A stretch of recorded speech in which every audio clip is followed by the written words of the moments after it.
Gen Z dengan 1000 masalah yang mereka buat-buat sendiri. Gen Z wants people to stop using the mantap emoji, saying it feels cold, passive-aggressive, and disrespectful. Hah? Jadi emoji ini menurut kalian bermasalah? Jadi apa yang sebenarnya terjadi sama jempol, mantap, dan Gen Z? Kenapa menurut Gen Z emoji ini bermasalah? Dan mereka mau kita stop menggunakannya?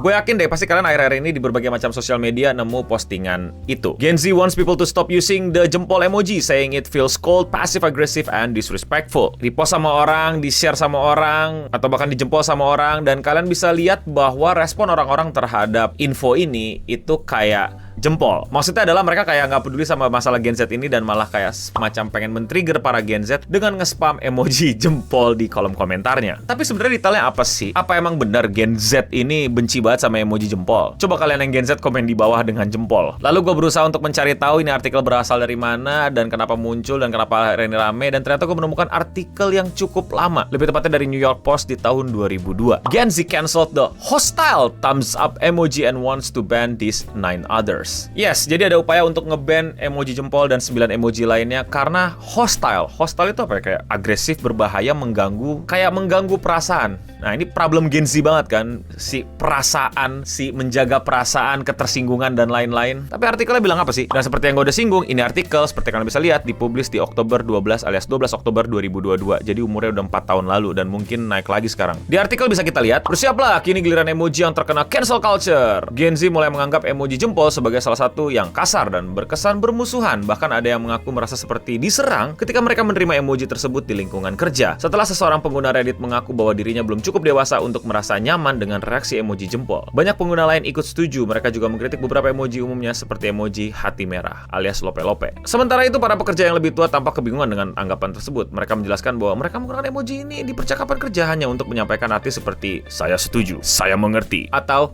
baik, akan saya lakukan. Sebagai penyebabnya adalah banyak anak muda sering menggunakan emoji jempol secara bercanda atau sarkastik. Ya tadi seperti yang gue bilang, ini permasalahan Gen Z gitu yang katanya menjaga hati, jempolnya dianggap sebagai sesuatu yang hostile, mengancam, berlebihan, mengganggu ketenangan your inner peace, whatever it is, dan lain-lain. Yang menurut gue adalah sebuah kelebayan dan jangan langsung kalian serang Gen Z karena ini ada yang lebih lebay daripada Gen Z. Tapi tar dulu. Yang mau gue balikin adalah kayak mungkin dia itu ya di tempat lingkungan kerja yang mungkin lebih terlalu ngepres dia, atau bahkan jatuhnya udah toxic, udah abuse power, udah abuse relasi kuasa, udah bener-bener eksploitatif dan lain-lain, sehingga mungkin ya ke-trigger sama emoji jempol dan emoji lainnya yang sering dipakai sama anak-anak kantoran, tapi ya di kantor dia tersebut. Dan itu bukan karena emojinya, melainkan makna di balik emoji tersebut yang jauh lebih besar dan bermasalah dibandingkan emojinya. Gue orang yang percaya bahwa bahasa itu gak ada masalah, ngerti gak lo?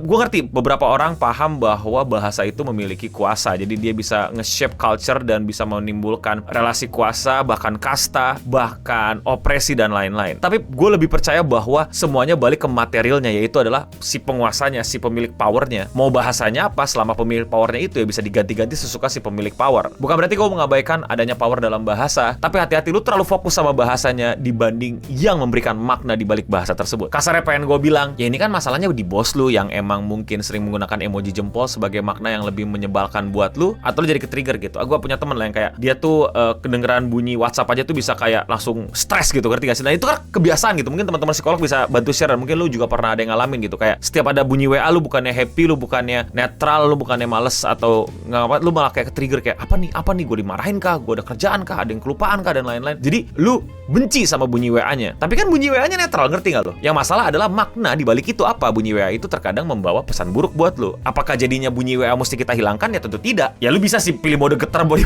silent, atau lu ganti bunyinya gitu. Bahkan ada lu bisa setting kalau di kantor diganti bunyinya, atau yang ini bunyinya lain dan lain-lain. It's all gak harus sampai society bergerak gitu. Itu lebih ke lu customize your life lah. Jadi paham lah ya, ini semua masalah ya lagi-lagi mungkin Gen Z problem. Dan lebay yang kedua yang gue sempat singgung adalah artikelnya. Karena artikel ini berasal dari sebuah post Reddit yang gue cari dan udah gak ada, ternyata udah di-delete sama usernya di r/adulting, yang dimana dia kayak mau nge-ranking 9 emoji emoji yang mengganggu dia, yang mungkin bikin dia nggak nyaman, yang mungkin bikin dia sebel karena pasif agresif dan yada-yada, karena itu adalah pengalaman dia, yang lagi-lagi pengalaman dia langsung direfleksikan ke banyak orang, padahal nggak lu doang, kasarnya gitu. Di Reddit sendiri, dia itu pun juga kayak dapat banyak downvote gitu lah. Banyak yang mengkritik dan tidak setuju juga sama dia, padahal sama-sama Gen Z. Jadi ini udah di-delete ya, tapi lu bisa lihat komen-komenannya, lu scroll aja ke bawah dan lu bisa baca-baca sendiri. Kalau nggak salah Reddit udah dibuka juga ya, gue nggak tahu dia bener apa enggak. Yang intinya, artikelnya lebay. Satu postingan Reddit, pengalaman satu orang yang kebetulan Gen Z, dijadiin judul berita, dijadiin seakan-akan satu generasi pengennya nggak ada emoji jempol lagi, pengen di-ban karena hostile, pasif agresif dan lain-lain. Padahal aslinya cuma komplain satu orang.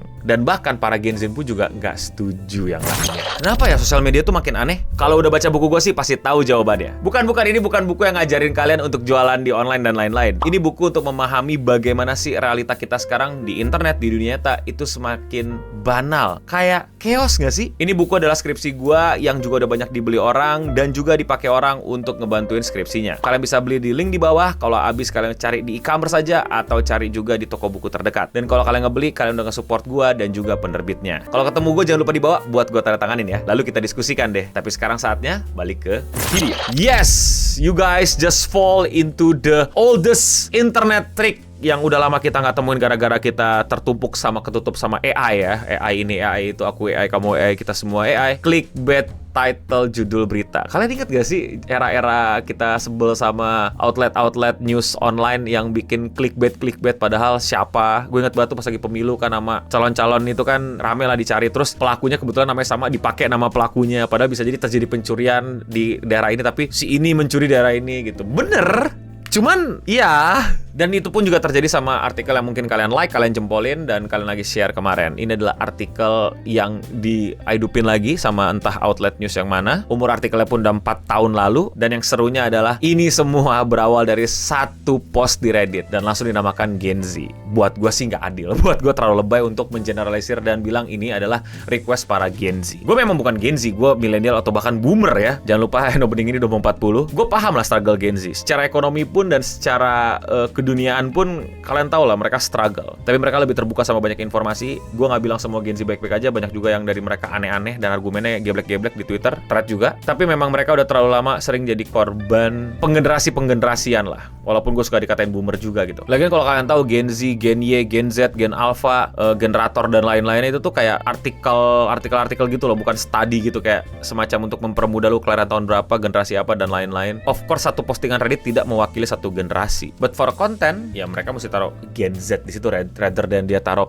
a random Reddit user in our adulting saying that bla bla bla bla bla, kayak kurang bakal diklik. So nggak masalah. Menurut gue ini harmless karena nggak terlalu banyak orang merebatkan masalah Gen Z-nya dan lain-lainnya. Tentu kalian rame-rame juga pengen nge-rage bait dengan kasih jempol-jempol di artikel tersebut. Diharapkannya itu beneran yang mereka mau dan jadi marah. Well actually lu marah sama doang. Lu cuma ngeramein news itu doang. Salah nggak? Ya nggak sih. Just let you know what's really going on. Intinya cuma satu orang yang pengen emoji ini dihapus. Kalian gue juga sarankan untuk belajar mengenai relasi kuasa dan bahasa. Dan enggak lah, kalian gak ketipu. Lebih ke emang trik-trikan internet ini makin kacau. Makanya beli buku gue. Ingat ya, buku gue bukan buat jualan, tapi buat memahami internet bekerja. Dan komentar hari ini datang dari video. Ini kocak sih. Ada pelaku judul menuntut bandar ke pengadilan. Ini kocak buat video. Kalian tonton kalau belum tonton. Bukan video untuk mempromosikan, justru malah untuk menunjukkan seberapa bahaya judoi-judoi itu ya. Komentarnya datang dari Yos Sandi. Suka makan dan minum yang manis-manis, begitu kena diabetes yang dituntut pabrik gula. Mau komentar kalian dibacakan, komen aja di bawah. Dan ya, sekian seputar internet untuk episode kali ini. Gue udah Bening pamit undur diri. Dan untuk kita semua, jangan judul, kurangi gula, stay clean and sound.